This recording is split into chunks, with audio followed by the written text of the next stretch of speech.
فطر ایسے ہے، فطرانہ رمضان کے آخر میں ایسے ہے جیسے نماز کے بعد سجدہ سہو، کسی نماز میں بھول چوک ہو جائے تو آپ کی بھول چوک کو کیا صدقۃ الفطر ختم کر دیتا ہے۔ اسی طرح بعض جگہ نماز میں سجدہ سہو فرض نہیں ہوتا، جیسے کوئی سنت چھوٹ جائے وہاں ضروری نہیں سجدہ سہو، لیکن پھر بھی کرنا سنت ہے۔ تو اسی طرح صدقۃ الفطر جس طرح سجدہ سہو نماز میں کمی کی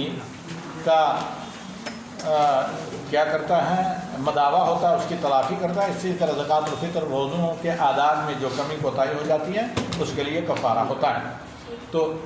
شوال کے 6 روزے کو اہل علم نے غالباً امام ابن قیم رحمہ اللہ نے ایسے قرار دیا ہے، شیخ الاسلام ابن تیمیہ نے، کہ جس طرح نماز سے بعد کی سنتیں ہوتی ہیں، آپ نے ظہر کی نماز پڑھی بعد میں سنتیں پڑھی، مغرب کی نماز پڑھی بعد میں سنتیں پڑھی، عشاء کی نماز پڑھی بعد میں سنتیں پڑھی، تو ان سنتوں کو اللہ کے نبی صلی اللہ علیہ وسلم نے مکملات الفرائض کہا ہے، یعنی فرضوں کی کمی کو پوری کرنے والی۔ اور دلیل اس کی کہ قیامت کے دن جب بندے کا حساب ہوگا کس چیز پر حساب ہوگا؟ نوافل وغیرہ پر تو نہیں ہوگا۔ اللہ یہ تو نہیں پوچھے گا تم نے نفل کیوں نہیں پڑھے تھے، نفلی روزے کیوں نہیں رکھے تھے، نہ ہی اللہ تعالیٰ یہ آپ سے پوچھے گا کہ عموماً معمولی جو چیزیں آپ کے وضو سے بھی کفارہ ہو جاتے ہیں سگائے وغیرہ، لیکن اللہ تعالیٰ یہ پوچھے گا کہ فلاں کبیرہ گناہ کیوں کیا تھا، فلاں فرض کیوں چھوڑا تھا۔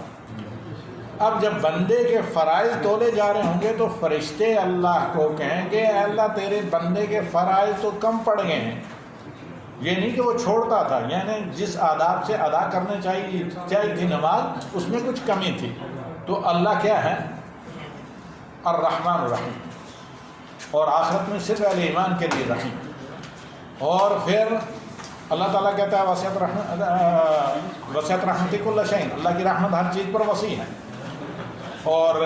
اللہ تعالیٰ نے 99% رحمت اپنے پاس رکھی، صرف 1% ساری مخلوقات نے اپنے سوا بھیجی ہے، جس میں سب دنیا کی مائیں بھی ہیں۔ تو اب اللہ تعالیٰ کہے گا فانظروا هل لعبدی من نوافل، ذرا میرے بندے کے نامہ اعمال کو تلاش کرو، جبکہ اللہ جانتا ہے کہ اس کے سنت اور نوافل کہاں ہیں، ان کے ذریعے فرائض کو مکمل کرو۔ تو اس لیے سنن اور نوافل میں کوتاہی نہیں کرنی چاہیے۔ تو میں عرض کر رہا تھا کہ یہ جو شوال کے 6 نفلی روزے ہیں ان کو اہل علم نے رمضان کے فرض روزوں کے بعد ایسے قرار دیا ہے جیسے فرض نمازوں کے بعد سنتیں ہوتی ہیں، اور شعبان میں جو نبی صلی اللہ علیہ وسلم روزے رکھتے تھے نفلی، ان کی ایسی مثال ہے جیسے فرض نمازوں سے پہلے کی سنتیں ہوتی ہیں۔ تو اس طرح ان لوگوں سے، ان نیک کاموں سے آدمی لاپرواہی تساہلی سستی سے بچے۔ اب آتے ہیں کہ جن دلائل کی روح سے شوال کے 6 روزوں کی اہمیت ہے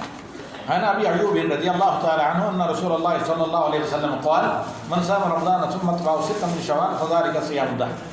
جس نے رمضان کے روزے رکھے، یعنی جتنے اس کو رکھنے کی اللہ تعالیٰ نے اجازت دی ہے، جس نے رمضان کے روزے رکھے پھر اس کے بعد اس نے 6 شوال کے روزے رکھے، گویا کہ اس نے سال بھر کے روزے رکھے۔ اسے امام مسلم رحمہ اللہ نے روایت کیا صحیح مسلم میں، اور امام احمد نے مسند امام احمد میں، اور امام ترمذی اور ابو داؤد ابن ماجہ نے، اور اسی طریقے سے حدیث جابر میں بھی روایت کرتے ہیں امام احمد، اور ابن ماجہ نے صوبان رضی اللہ تعالیٰ عنہ سے روایت کیا ہے کہ ان نبی صلی اللہ علیہ وسلم قال من صام رمضان 6 ایام بعد الفطر كانت كتمام السنہ، جس نے رمضان کے روزے عید الفطر کے بعد 6 دن رکھے، جس نے شعبان کے روزے عید الفطر کے بعد 6 دن رکھے تو اسے سارے دن کی روزہ رکھنے کا اجر ملے گا، یعنی پورے سال کے روزہ رکھنے کا اجر ملے گا، تمام السنہ پورے مکمل سال کے روزوں کا اجر ملے گا۔ اور آگے خود کون کہتے ہیں؟ ابن ماجہ رحمہ اللہ کہ قذوین، ابن ماجہ قذوین رحمہ اللہ من جاء بالحسنۃ فلہ عشر امثالھا، کہ جو ایک نیکی کرے اللہ تعالیٰ اس کو 10 نیکیاں عطا کرتا ہے۔ تو اب 6 میں شعیب کو 10 سے ضرب دیں تو 60، اور 30 کو 10 سے 3، ٹوٹل 360۔ اور امام بزار نے اور اسی طرح نسائی نے، احمد نے، دارمی وغیرہ نے دیگر اسی کے ہم معنی احادیث اپنی اپنی کتابوں میں روایت کیے ہیں۔ اب اس حدیث سے مسائل کیا مستنبط ہوتے میرے محترم بزرگوں، بھائیوں اور عزیزوں؟ نمبر 1، یہ حدیث اس بات پر دلالت کرتی ہے کہ سنت ہیں اور بہت ہی محبوب ہے، سمجھے جاتے تھے نبی صلی اللہ علیہ وسلم کے زمانے میں شوال کے 6 روزے عید الفطر کے بعد۔ حدیث میں یہ تخصیص نہیں ہے کہ ایک ساتھ کٹھے آپ رکھیں، بلکہ پورے شوال میں عید کے دن کو چھوڑ کر کبھی بھی جیسے آپ کے لیے میسر ہو یہ 6 نفلی روزے رکھ سکتے ہیں۔ بہتر ہے کہ کنٹینیو رکھیں اور ایک دن چھوڑ کر ایک دن بھی رکھ سکتے ہیں، یہ جیسے آپ کو سہولت ہو۔ اور نمبر 2، اللہ کے نبی صلی اللہ علیہ وسلم کا صوبان کی حدیث میں فرمانا کہ کان تمام السنہ من جاء بالحسنۃ فلہ عشر امثالھا، اور اسی طرح حدیث ابو ایوب میں فذلک صیام الدہر، اس سے اس بات پر استدلال کیا گیا، یعنی اس بات کے لیے دلیل بنایا گیا حدیث کو کہ روزے کا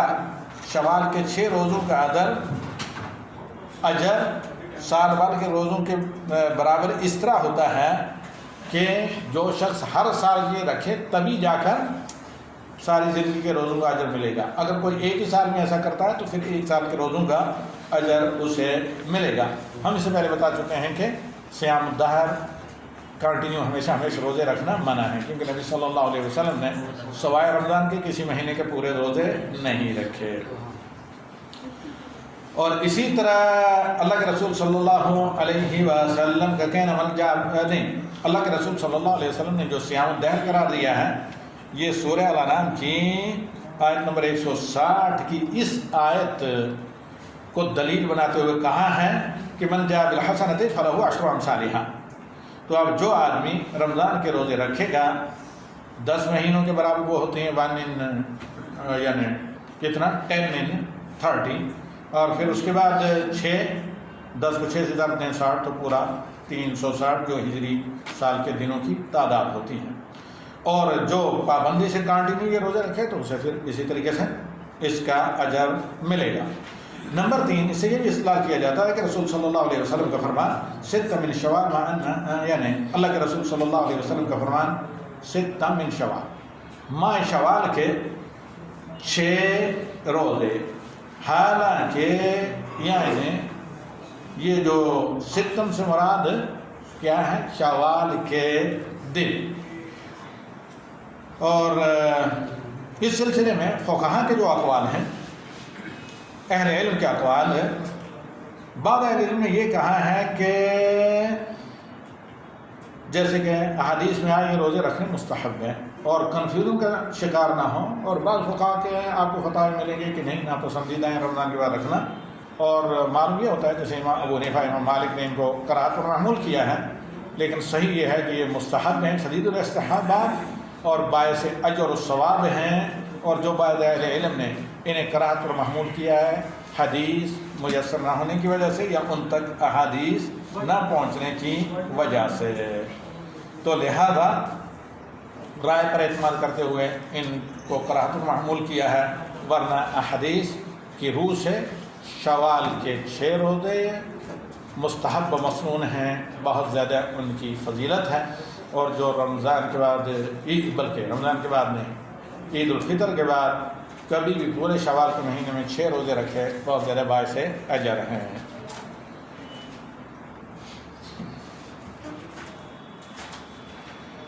جی آپ لوگوں کو کسی کو سوال کرنا ہے تو جلدی